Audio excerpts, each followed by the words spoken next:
today I'm going to do a soft-spoken type of ASMR video. I posted one before this. I mean, you guys can probably tell I'm recording this back to back. I'm going to be doing like ASMR Fridays, and I'm going to also do some soft-spoken ASMR, like talking about cases, whether it is murders, rapes, just anything. So just comment down below like what kind of cases you guys would like to hear, or just ASMR in general, like trigger words and stuff. Comment down below what you would like to hear. But now to get into this video, I'm going to be talking about John Wayne Gacy. I know that might ring a bell. I know a lot of people know him. If you don't like gorgy, nasty stuff, this might not be the video for you guys. I have other videos. I'll be making more ASMR videos for you guys. But this guy is a very known murderer. And he sickens me. So, and I'm reading this all off of Wikipedia.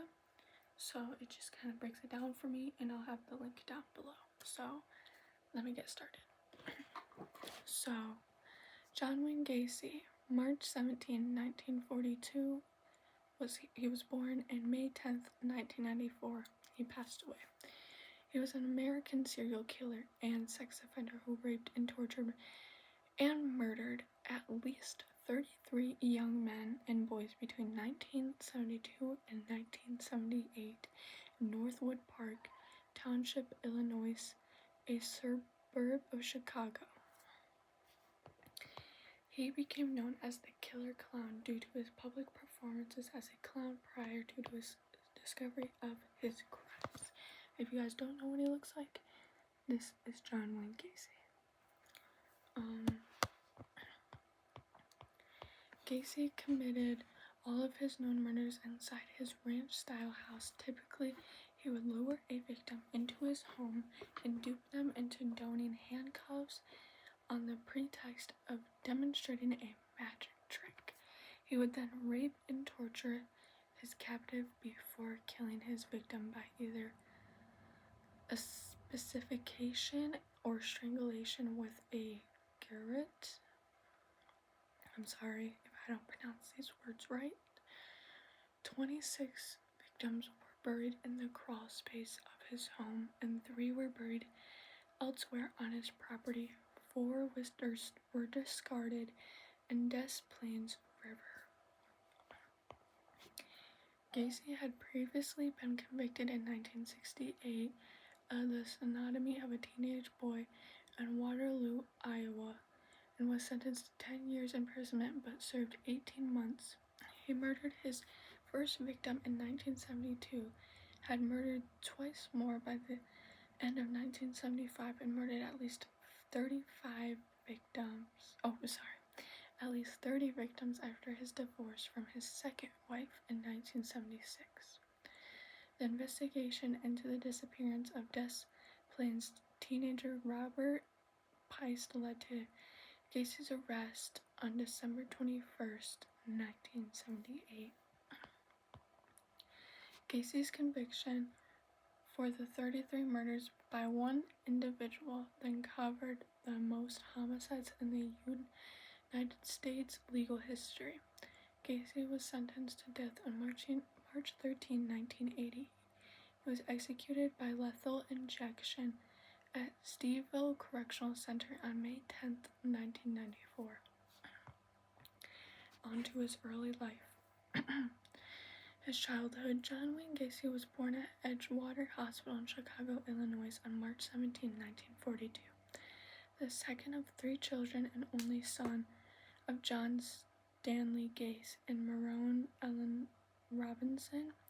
His father was an auto repair mechanist and a World War I veteran, and his mother was a homemaker. Gacy was a Polish and Danish ancestry, and his family was Catholic.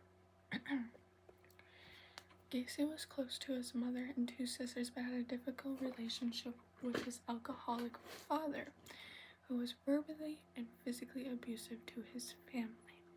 And like I said in my last story, I've noticed this chain that one of the parents is alcoholic, on something abusive.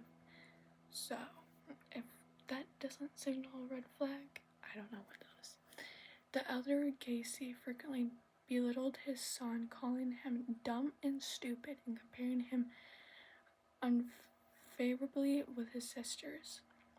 And one of the Gacy's earliest childhood memory was of his father beating him at the age of 4 for accidentally disarranging car engine components. His mother tried to shield her son from his father's abuse, which resulted in accusations that he was a sissy and a mama's boy who would probably grow up queer. In 1949, Gacy's father whipped him after he and another boy were caught sexually fondling a young girl. The same year, a family friend began to occasionally molest Gacy.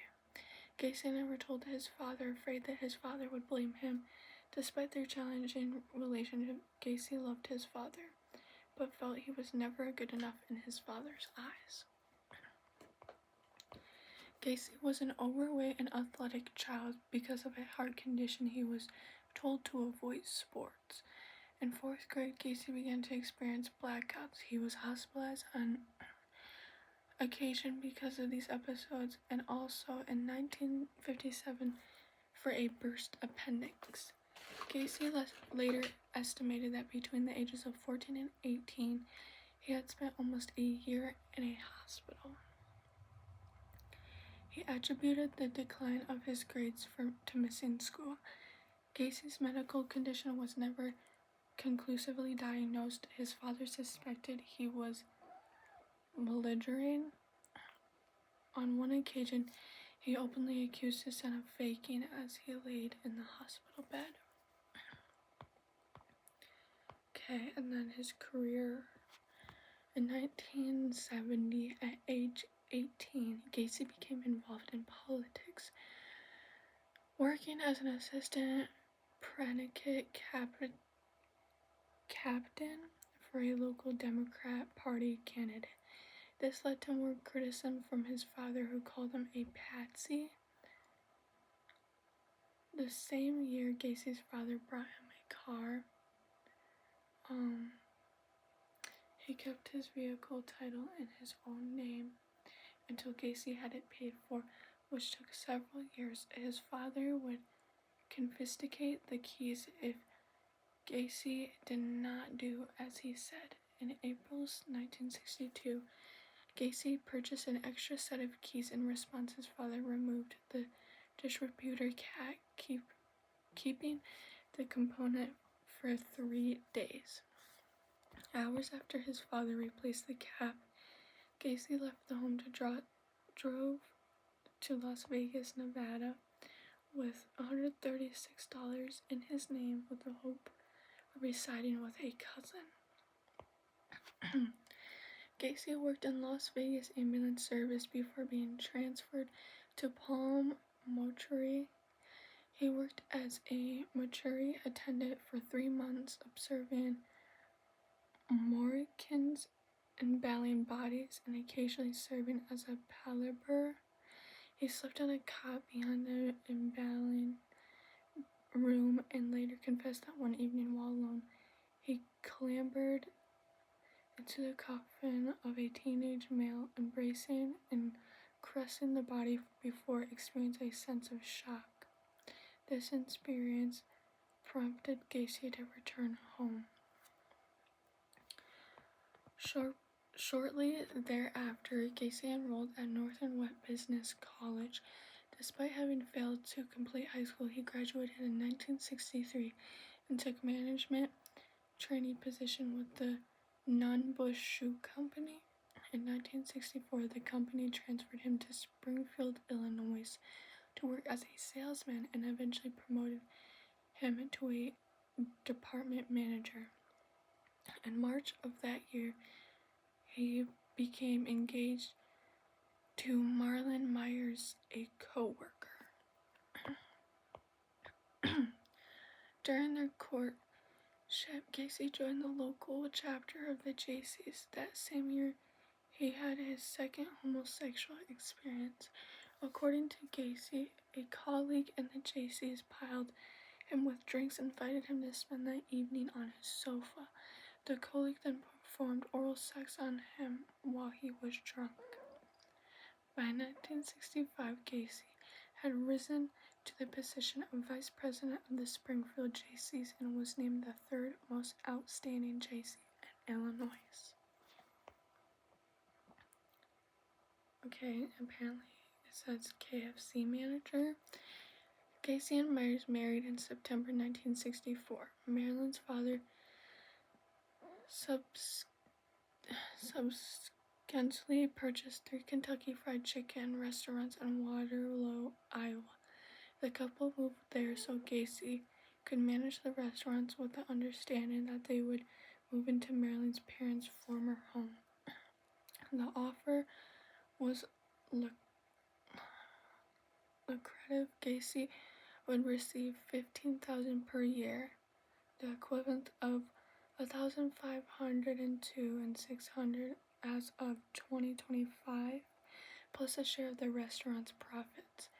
Gacy would opened a club in his basement where his employees could drink alcohol and play pool.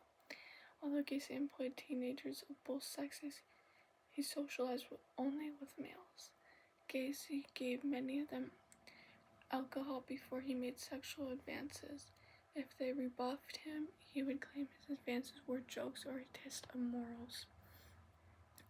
Gacy's wife gave birth to a son in February 1966 and a daughter in March 1967. Gacy later described this period of his life as perfect. He had finally earned his father's approval when Gacy's parents visited in July 1966. His father privately apologized for the abuse he had inflicted before happily saying, "Son, I was wrong about you," as he shook Gacy's hand. In Waterloo, Gacy joined the local Jaycees chapter, regular offering extended hours to the organization. In addition to 12 and 14 hours he worked managing the restaurants. At meetings, Gacy often provided fried chicken and insisted on being called cologne. He and other Waterloo Jaycees were also deeply involved into a drug abuse, pornography, prostitution, and wife swapping.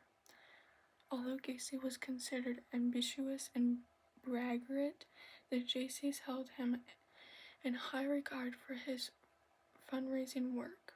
In 1967, he was named outstanding vice president on the Waterloo Jaycees and served on the board of directors. Assault of Donald Voorhees. In August 1967, Gacy sexually assaulted 15-year-old Donald Voorhees Jr., the son of Donald Edwin Voorhees, a local politician and a fellow Jaycee.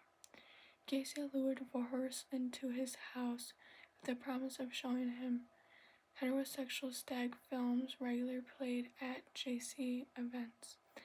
Gacy piled Voorhees with alcohol, allowed him to watch a stag movie, then pursued him into engaging into mutual oral sex, adding, "You have to have sex with a man before you have to start having sex with a woman."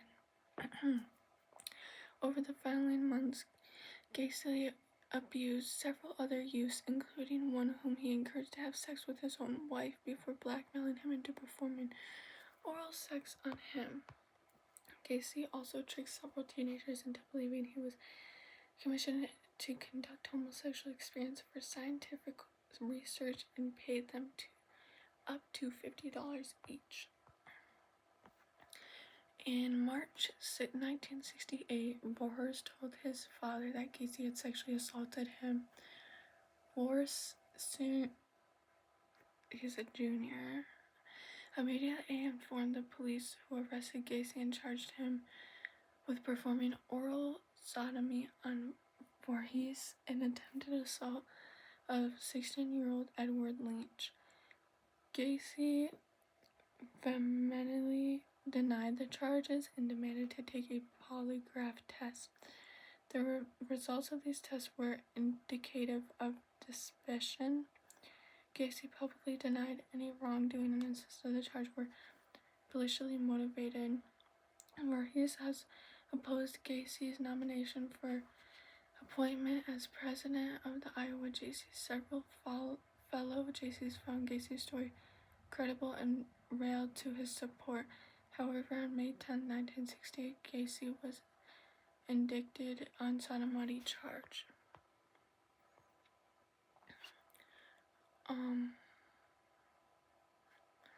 On August 30th, Gacy promised one of his employees, 18-year-old Russell Schroeder, $300 if he physically assaulted Voorhees in an effort to discourage the boy from testifying in court. Schroeder lured Voorhees, I cannot say their last name, to an isolated park, sprayed mace in his eyes, then beat him. Voorhees escaped and reported Schroeder's actions to police. Schroeder was arrested the next day, initially denying involvement. He soon confessed to assaulting him, indicating he had done so at Gacy's request. Police arrested Gacy and charged him with hiring Schroeder to assault and intimidate Voorhees. On September 12th, Gacy was ordered to undergo a physiologic evaluation at the hospital of the University of Iowa. Two doctors concluded he had an antisocial personality disorder, the clinical term a sociopath or a physiological path, was unlikely to benefit from treatment, and that is his behavior pattern and was likely to bring him into repeated conflict with society. The doctors concluded Gacy was mentally competent to stand trial. Conviction and imprisonment. On November 7, 1968, Gacy pled guilty to 1 quart of sodomy in relation to Voorhees, but not guilty to the charges related to the other use. He claimed Voorhees was offered himself to him and that he had acted out of curiosity. His story was not believed. Gacy was convicted of sodomy on December 3rd and sentenced to 10 years imprisonment to be served at the Anasazi State Penitentiary. The same day, Gacy's wife petitioned for divorce, requesting she be awarded the couple's home and property, sole custody of their 2 children, and their autonomy. The court ruled her in favor, and the divorce was finalized on September 18th, 1969. Gacy never saw his first wife or children ever again. During his incarceration, Gacy rapidly acquired a reputation as a model prisoner. Within months of his arrival, he had risen to the position of a head cook. He also joined the Inmate J chapter and increased its membership from 50 to 650 men in less than 18 months. Gacy's secured an increase in inmates' daily pay in the prison mess hall and supervised several projects to improve conditions for inmates, including the installation of a miniature golf course. He was presented with a Distinguished Service Award for his efforts when the Inmate JC chapter in February 1970. In June 1969, Gacy was denied parole to prepare for his second scheduled parole hearing in May 1970. He completed 16 high school courses, obtaining his diploma in November 1969. On Christmas Day 1969, Gacy's father died from cirrhosis. When informed of his father's death, Gacy collapsed to the floor, sobbing. His request for supervised compassionate leave to attend funeral was denied. He returned to Chicago. Gacy was granted parole with 12 months probation on June 18, 1970, having served 8 months for his 10-year sentence. Conditions of his probation included a nightly curfew and that Gacy relocate to Chicago to live with his mother. On his release, Gacy told friend and fellow JC Clarence Lane, who picked him up from the prison and had remained steadfast in his belief of Gacy's innocence, that he would never go back to jail and that he intended to reestablish himself in Waterloo. However, within 24 hours, Gacy relocated in Chicago. He arrived there by bus on June 19th and shortly thereafter obtained a job as a short order cook. On February 12, 1971, Gacy was charged with sexual assaulting a teenage boy who claimed that he had lured him into his car at Chicago's Greyhound bus terminal and driven him to his home, where he had attempted to force the boy into sex. The court dismissed this complaint when the boy failed to appear. On June 22nd, Gacy was arrested and charged with aggravated sexual battery and reckless conduct in response to a complaint filed by a youth who claimed that Gacy had flashed a sheriff's badge, lured him into his car, and forced him to perform oral sex. The charges were dropped after the complainant attempted to blackmail Gacy. The Iowa Board of Parole did not learn of these incidents. Gacy's parole ended on October 18, 1971, and a month later, the records of Gacy's criminal convictions in Iowa were sealed. Then it just goes on about him moving, his second marriage, told them about how he's bisexual and stuff. Just nothing really important. The link will be down below if you guys want to read more into it, but it's just nothing really that so on to the murders. Gacy murdered at least 33 young men and boys, 26 of whom he buried in a crawl space of his house. His victims included people he knew and random individuals lured from Chicago's Greyhound bus station, Bughouse Square, or off the streets with the promise of a job with PDM and an offer of a drink or drugs or money for sex. Some victims were grabbed by force, others were conned into believing Gacy, who often carried a sheriff's badge and had red spotlights on his black Oldsmobile, was a policeman. Gacy usually lured a lone victim to his home, although on one more than occasion Gacy had what he called doubles, 2 killed in the same evening. Inside Gacy's home, his usual modus operandi was to ply a youth with drink, drugs, or generally gain his trust.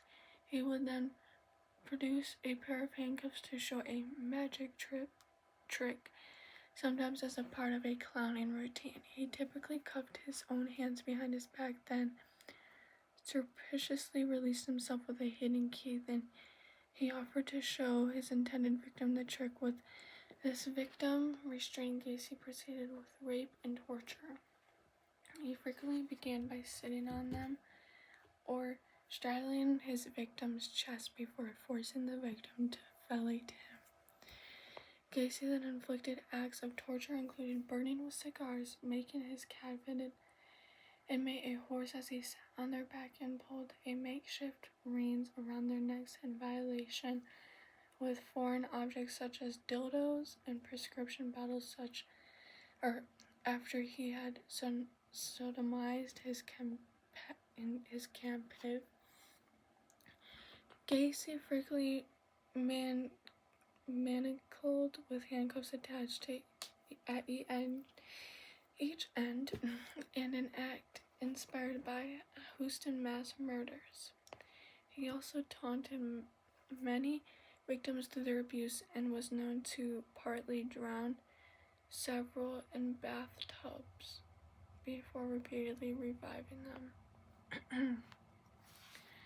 Gacy typically murdered his victims by placing a rope tourniquet around their neck and progressively tightening it with a hammer handle. He referred to this as the rope trick, frequently informing his victims this is the last trick. Occasionally the victim convulsed for an hour or two before dying, although several victims died by asphyxiation from cloth gags stuffed deep in their throats.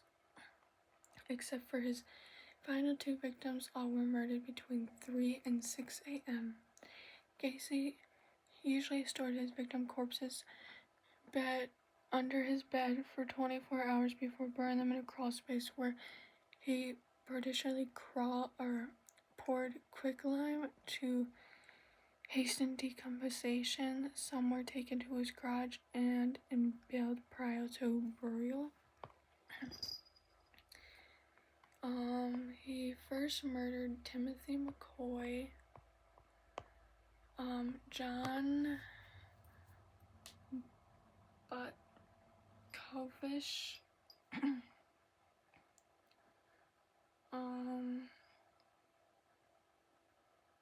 okay, it's not telling me like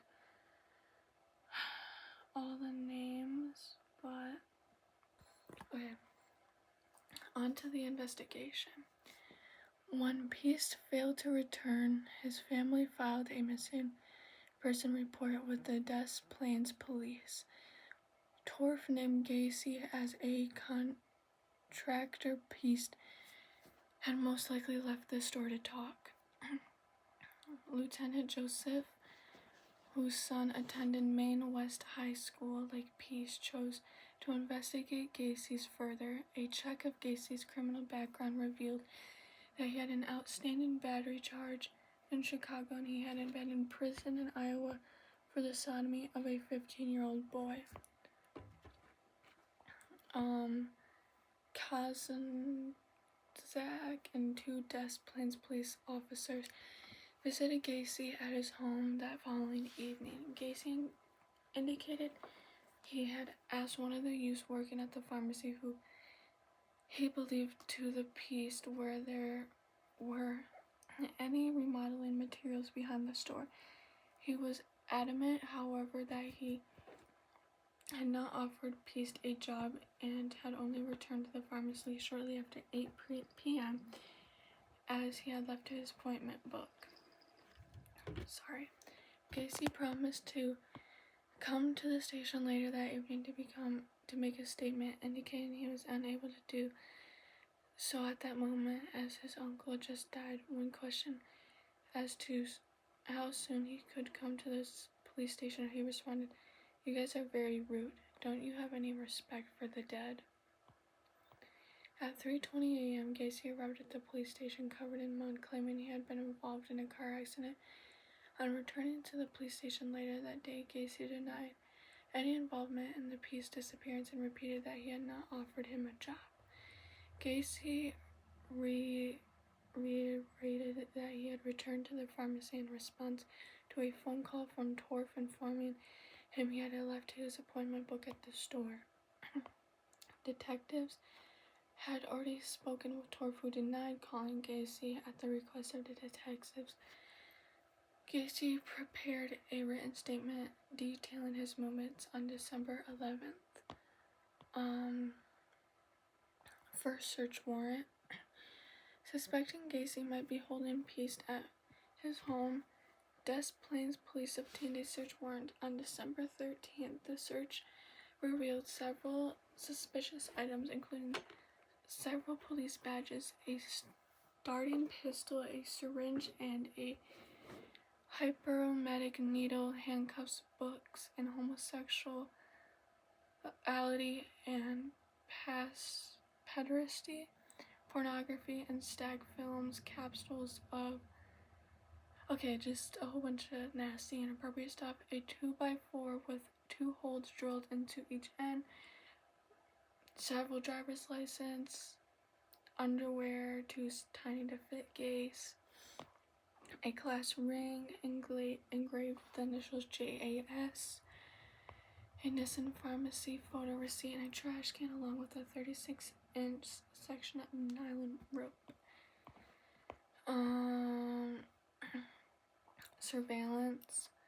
The Des Plaines police confiscated Gacy's Oldsmobile and other PDM work vehicles. Surveillance teams consisting of officers Mike Albertschutz and David, Ronald, and Robert monitored Gacy as the investigation continued.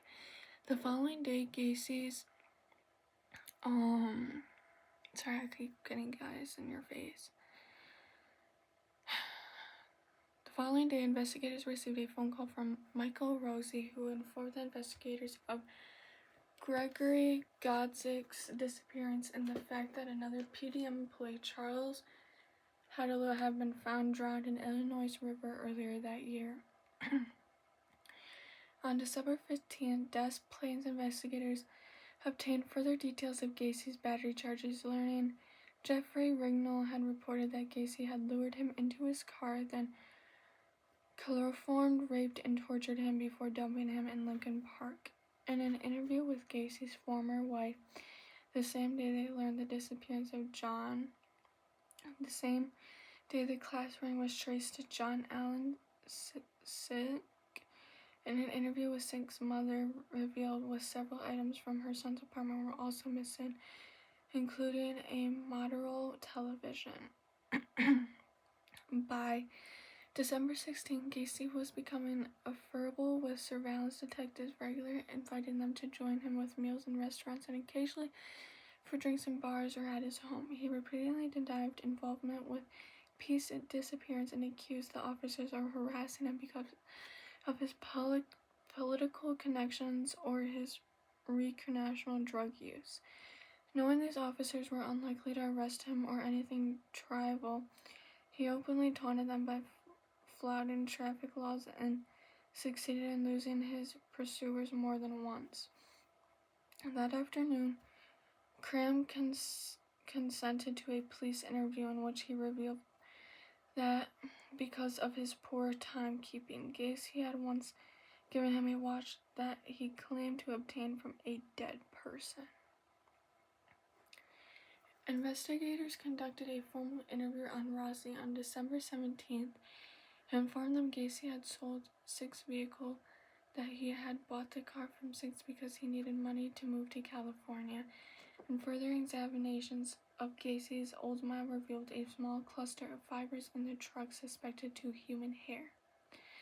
That evening, 3 trained search dogs were used to determine whether Peace had been present in any of Gacy's vehicles. One lay to the passenger seat of Gacy's Oldsmobile, and what the dog's handling informed investigators was a death reaction, indicating Peace's bodies had been present. That evening, Gacy invited detectives Albrecht and Hatchmaster to a restaurant for a meal early on December 18th. He invited them into another restaurant where, over breakfast, he discovered his business, his marriages, and his clowning. During the conversation, Gacy remarked, "You know, clowns can get away with murder." If you guys didn't know, he likes to dress up as a clown, so kind of weird, but he's a weird guy. On December 18th, Gacy was beginning to display signs of strain from the constant surveillance. He was unshaven, looked tired and anxious, and was drinking heavily. That afternoon, he drove to his lawyer's office to prepare a $7,500 civil suit against the Des Plaines police, demanding that they cease their surveillance. The same day, the Mission Pharmacy photo receipt found in Gacy's kitchen was traced to a 17-year-old Kimberly Byers, a colleague of Peast of Mission Pharmacy. Byers stated that she borrowed Peast Parker earlier in that evening and had placed the receipt in the pocket just before she returned the coat to Peast as he left the store. Okay. On to the second search warrant. The same evening, Rossi was interviewed a second time. This time he was more cooperative.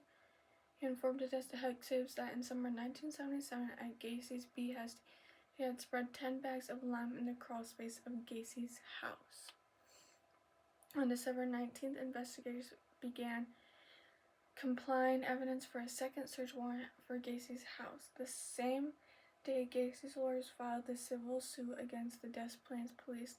The hearing for the suit was scheduled for December 22nd, the afternoon. Gacy invited the surveillance detectives inside his house again.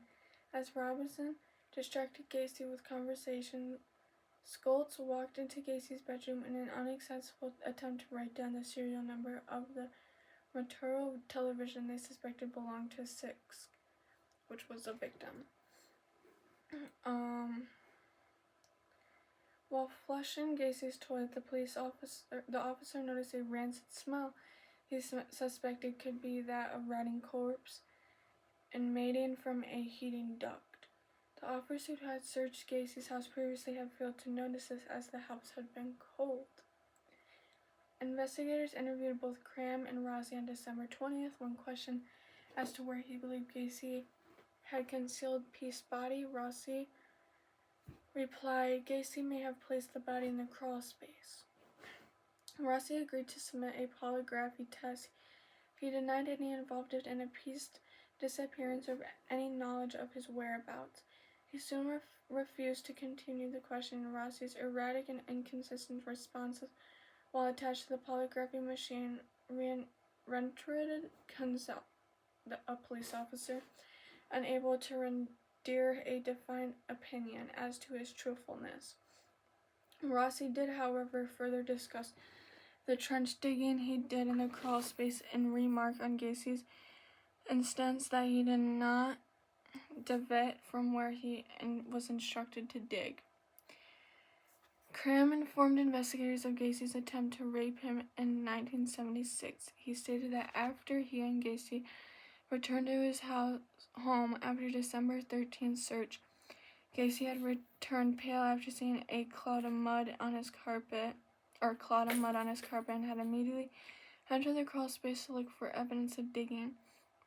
When asked where he had been to the crawl space, Cram replied he had once asked by Gacy to spread lime down there, and he also dug trenches, which Gacy had explained were the drainage pipes. Cram stated these trenches were 2 feet wide, 6 feet long, and 2 feet deep, the size of grapes. The confession. On the evening of December 20th, Gacy drove to his lawyer's office in Park Ridge to attend a scheduled meeting, ostensibly to discuss the progress of his civil suit. Gacy appeared anxious and disheveled and immediately asked for an alcoholic drink. Sam fetched a bottle of Seagram's whiskey, and Gacy immediately drank 2 cupfuls.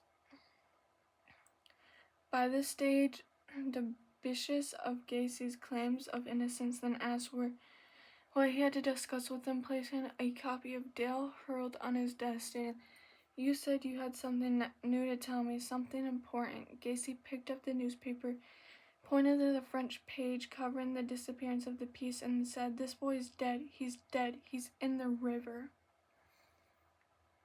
Gacy then proceeded to give a rambling confession that ran into early hours of the following morning. He began by stating he had been the judge, jury, and the executor of many people, and now that he wanted to be the same for himself.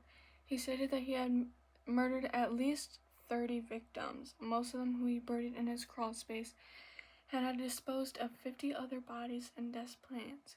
Gacy dismissed his victims as male prostitutes, hustlers, and liars, adding he sometimes awoke to find dead, strangled kids with their handcuffs behind their back. He had buried their bodies in crawl spaces as he believed they were his property. I'm sorry if none of this is making sense. I am like, there's so much going on in this story, and it's just so sad where it's just like, whoa. As a result of the alcohol he had consumed, Gacy fell asleep midway through his confession. Immediately I don't know how to say some of these names. So Amarant immediately arranged a fire kit appointment for Gacy that morning. On a weekend, several hours later, Gacy shook his head when informed by Amarant he had confessed to killing approximately 30 people, saying, "Well, I can't think about this right now. I've got things to do." Ignoring his lawyer advice regarding his scheduled appointment, Gacy left to attend his business. Gacy later recollected his memory of his final day of freedom as being hazy, adding he knew his arrest was inevitable and that he intended to visit his friends and say his farewells. After leaving his lawyer's office, Gacy drove to a gas station where he handed a small bag of cannabis to an attendant, who immediately handed the bag to the surveillance officer, adding that Gacy had told them the ending is coming for me. These guys are going to kill me.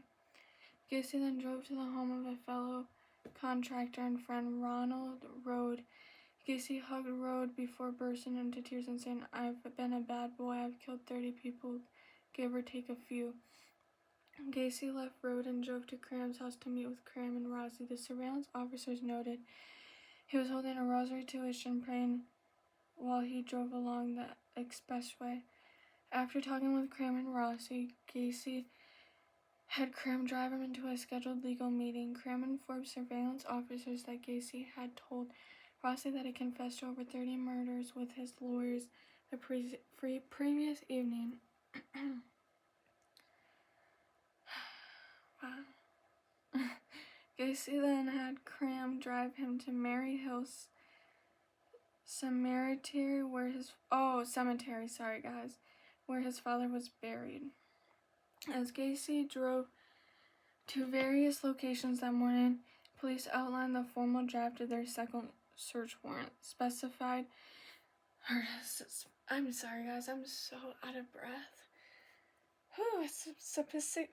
Specifically to search for pieced body in the crawl space.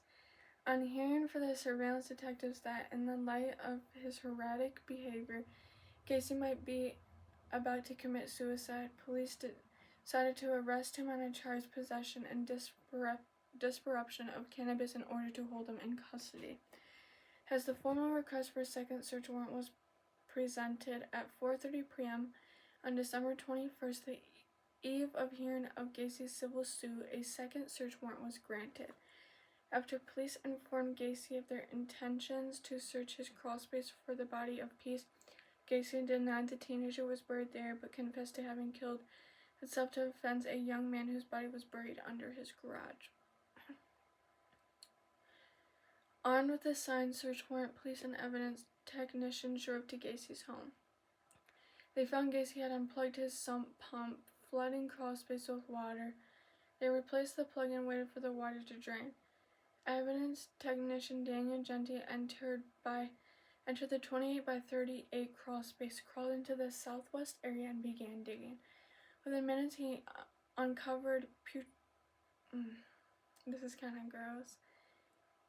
Putrefied flesh and human arm bone. Jenny shouted to the investigators that they could charge Gacy with murder, adding, "I think this place is full of kids." A police photographer uncovered a petal in the northeast corner. Then began digging in the southeast corner, uncovering 2 lower legs.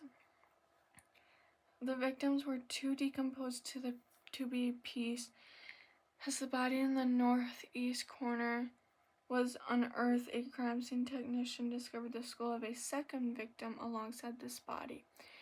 Later excavations of the second victim revealed a further skull beneath the body. And because of this, technicians returned to the trench where the first body was unearthed, discovering the ribcage of a fourth victim, confirming the scale of murders. Ooh.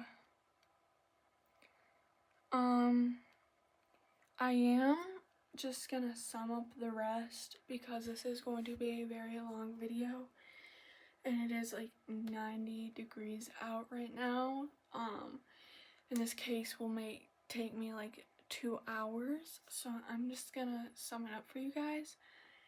Basically, he got caught. They found all the bodies, I'm pretty sure. Had some trials, if I remember correctly. I'll put the link down below. But he had the death penalty, and he was injected with like a medicine that killed him. But yeah, he killed a lot of teenage boys, a lot. And I just don't want to keep on going on with this story. I hope you guys understand. It's just so sickening that this story has to be that long because he was that much of a sick man to do these things. And I'm very sorry for the families, and the friends and all the loved ones, because I can't even imagine that this story is just terrible. It's not even a story, it's real life. So, yeah, I'm sorry I couldn't finish this video for you guys.